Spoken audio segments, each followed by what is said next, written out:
Hey there, welcome back. Thanks for joining me.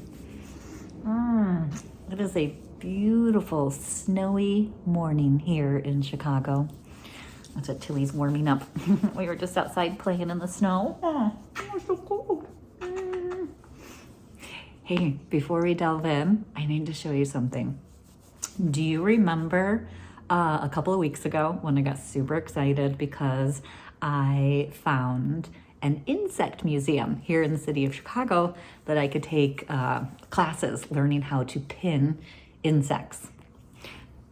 I've actually been stalking them for about a year when they first introduced their concept that they were going to open an insect, small animal taxidermy shop with like artist craft shop to be able to sell things, and then offer classes for people like myself that want to learn how to make beautiful, you want to see the neighbors? Beautiful pinned butterflies or beetles, or in my case, I chose the scorpion, remember? Okay, so excited. So fast forward a couple of weeks and it is dry, and I was able this morning to take it out of its pinning cushion. I'll try to find a picture for you to refresh your memory what it looked like when I pinned it. It was so nice. You know,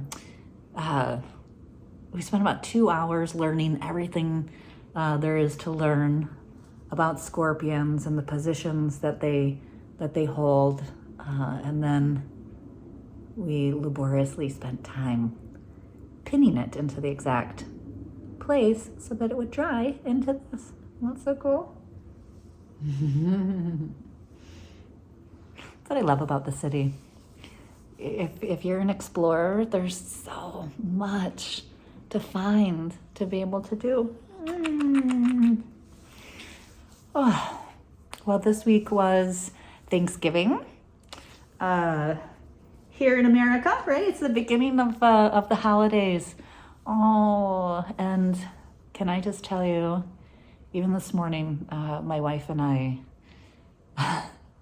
we took a moment. We were just giving each other a great big hug, and we had tears rolling down our faces because we are recognizing that here we are heading into another holiday season. Didn't think I was going to make it this far upon diagnosis, so that's crazy. And really, to draw it into present times, we both, being very honest with each other, you know, really didn't think I was going to be here this holiday season. You know, with cancer moving to the head, and then the horrible sickness, being in the hospital, and my jawbone collapsing. I've done so much being out of chemo because I don't have enough platelets to get me into chemo, having to have a surgery to correct that. All of that leading into the holiday season. So happy we are still here, but boy, it took a bit. And we didn't think it was going to happen. I had planned on spending Thanksgiving with my sister, but of course, you know, cancer changed those plans. So I stayed home with my wife. I love Thanksgiving in America because I think it's one of those. Well, as you're coming into the holiday season, I feel like it's one of is it not related to any religion? I'm trying to think. Well, I guess if someone asks you, what do the Puritans and the natives and the turkey and all of that imagery mean, I guess it was somewhat trying the lore being based upon a puritanical Christian coming to America and the natives were so happy to be enlightened by them is some kind of foundation for this. But really, it has morphed into a time where everyone gets to come together, celebrating harvest, celebrating food, celebrating friends, family. And it's I think what's a lot of fun is because my wife is an immigrant, Thanksgiving is an American holiday. And so how do you explain what Thanksgiving is to an immigrant, right? Trying to figure out what the interpretation of Thanksgiving is has been such a fun journey my wife and I have been on for about 25 years. Because, again, in that it's not a religious coming together, like everyone, this is a time for friends and family to come together and hang and food and harvest and all of that. And what is that interpretation? What does that boil down to for so many folks, right? Because some folks really get into this very elaborate, amazing, stressful time. I don't know. We've spent the last 25 years. If I wasn't at my sister's, we were voyeurs of Thanksgiving. We have been invited to so many tables, and we were just laughing this week because, again, the interpretation. What do people think? What do they come up with for Thanksgiving? The one constant is there is a dish that is. Where this came from, I don't know. We looked up the history of it. It's the green bean casserole. Okay, if you've experienced Thanksgiving in America, you know what I'm talking about. This dish can be from your basic frozen green beans, can of mushroom soup, crispy onions on top, right down to people shucking the green beans and beautiful mushrooms and cream sauce, whatever your interpretation of this dish. No matter what household you walk into, it could be my friends from India, it could be my friends from Taiwan, it could be, it doesn't matter. Everyone's got a green bean casserole dish on the table. It's so funny to me. Where did that come about? Well, this year we stayed home, and it's been a really rough recovery from the spleen surgery that I had about a week and a half ago. So just dealing with trying to physically recover from that. And then, of course, my mouth, my jaw locked into place. So I'm not able to really chew right now. So this Thanksgiving was not about food, but definitely about gratitude. One of the things I got to thinking about, and I would like to ask you if you have anything to suggest. So the other thing about coming into the holiday season, and specifically you see this around Thanksgiving in America, is the land of psychiatry. I think this is their busiest time of year, right? You see all of these, if you know any therapists or if you just look at marketing, it's all about how do you survive going home for the holidays, right? So much chatter about this. Again, for us, the holidays have always been what we've chosen them to be rather than obligation. So, we look at it as spending time, all these different things that we do with our friends, and that's been super cool. But apparently for a lot of folks, the holidays is super stressful, right? And as I was thinking about this, I thought, okay, so here comes the holidays, and people are freaking out with anxiety and sadness and anger and all of these things, and they go to their therapist, and their therapist says, aha, here is a list of tools for you in order to be able to manage yourself so that you make it through the holidays and come home intact, right? Well, what are these tools that people therapists are doling out to help people manage themselves, right? Like what exactly Is it tools from somatic therapy? Is it tools from neuroplasticity, which is the retraining of your brain, right? Like, for example, an example of this could be when I think about sitting down at the table to eat with my father, my stomach clenches and is not very pleasant experience. Before I can even think about it, before I even know I'm having an emotion, just the image of sitting down at the table, the stress of that makes my stomach go like this. Well, work in neuroplasticity means that you come up with a different image. Let's say the sun shining, right? So now when I think of my dad and I sitting down at the table together, my immediate thought is the sunshine, light, whatever that is. So I'm changing the reaction in my body, the immediacy, to be one of intention, right? So now no longer is my stomach clenching and my body doing all of this. Instead, I'm having this, the sun is shining, whatever it is. It's a very trite example, I know, but there's those tools, right? And anyways, just the idea of Thanksgiving and going home and there being an entire population out there that is doing a lot of mental and emotional work to be able to feel like they are not enduring or making it through this time. I want to know what those tools are. Because as I have gotten to think about it, like this week, I had a friend who has been really, really struggling. He's in so much pain, but also he's hit year 2 of living with cancer.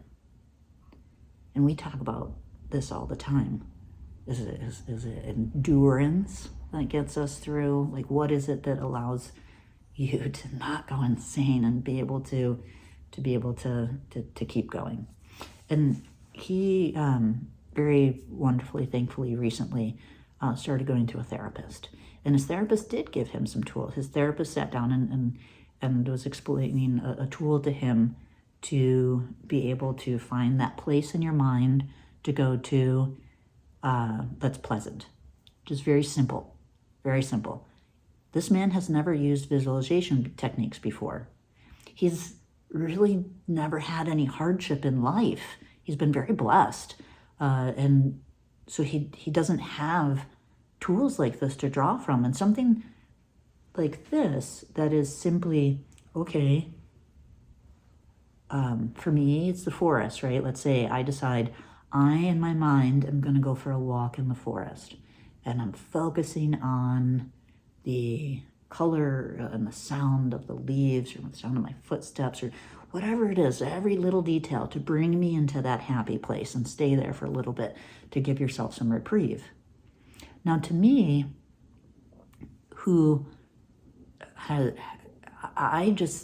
when he was explaining this to me, I thought, well, yeah, like that's like step 1, right? And find a happy place and stay there while you're going through shit.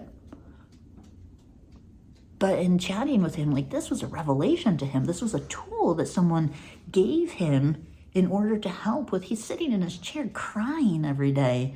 He's in such pain. His mind is, and this little, what I consider just this little tiny tool that his therapist gave to him was so incredibly helpful that it made me start thinking this week with the holidays and thinking about how many people talk about surviving the visits with their family because of, whatever that situation is. What are those tools, right? And so fast forward, essentially every night this week, I have been reading about somatic work, about neuroplasticity, about Qigong breathing and exercises, visualization techniques, all of these things, right down to I've been trying to find information about how does the military train people to withstand torture, right? Because I don't think, so where I'm going with this is like, I think that, you know, when something happens, like we have an immediate reaction, right? And that gets really exhausting day after day, time after time, to be in a reactive mode instead of a proactive mode.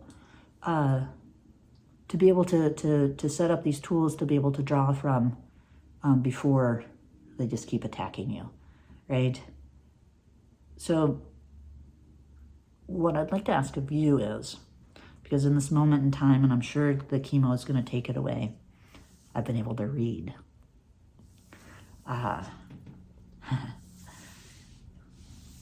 It's going to be very sad next week when I return to chemo and I have to say goodbye to my brain again. But that's not for another week.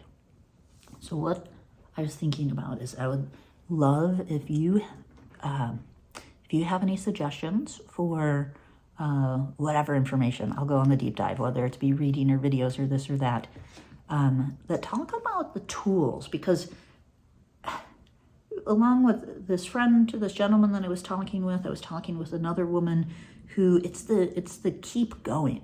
It's the, you're so exhausted from being punched in the face every single day with this disease that once you hit, and it's so natural, you hit a certain point and be like, is it over? You know? Is there an end point? But there is no end point, and you have to keep going. I have to imagine that there is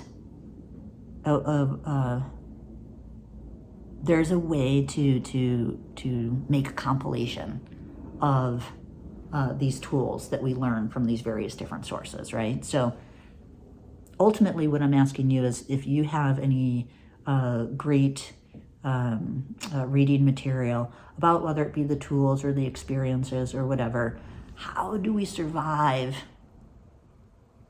torture? How do we survive long-term, day in and day out? What are those tools that we can put into place? They've got to be there. Oh, well, again, I have 1 week left before chemo takes my brain. So if you have things for me to absorb, I would love it. In the meantime, since this is the last week before, fingers crossed, I am scheduled to return to chemo after a 2.5-month forced hiatus next Monday. As long as this spleen surgery I just had works as intended, I've got 1 week. And in that week, my nighttime will be reserved for reading and such, because during the day, my wife and I, drum roll please, we're heading to Paris tomorrow. Yeah. I didn't share this with you before because, well, frankly, we don't celebrate anything until it happens these days. You know, I was supposed to go on my road trip through the fall colors and see my nephew at college. Cancer took that. I was supposed to go spend Thanksgiving with my sister. Cancer took that. So I didn't want to get excited about this until I knew it was actually going to come to fruition. But it is. I'm feeling well enough. I've recovered. We feel good to be able to leave the boundaries of this land and go to Europe and enjoy the kickoff of the holiday season. If you recall, last year, my wife and I went to London to enjoy the holiday decor and just the beauty of the season. And that is our intent to go to Paris. We have right down to the very same hotel that we stayed at on our first adventure to Paris together. We're going to stay there. It's right across from the Louvre. It's to be here for another holiday season is amazing. To be strong enough to be able to manage my body, get onto a plane and go and enjoy the kickoff to the holiday season in Europe is that was the other thing that my wife and I were sharing this morning when we were giving each other hugs and tears. We were just very grateful that tomorrow is actually going to happen and we are going to get on the plane and we are going to Paris. I may not be able to eat in Paris, but I am going to wander and see the lights, and I'm so excited. So excited. All right. Well, I will take lots of pictures. I will share all about our trip. I wasn't sure it was going to happen. I've been managing a lot of pain these last couple of weeks. But it's happening. It's happening. Okay. I'll share pictures with you when you get back. I should be here next Sunday. If for some reason I am not here next Sunday, how about we meet up on Monday and we can visit them. All right? Otherwise, I'll see you next Sunday.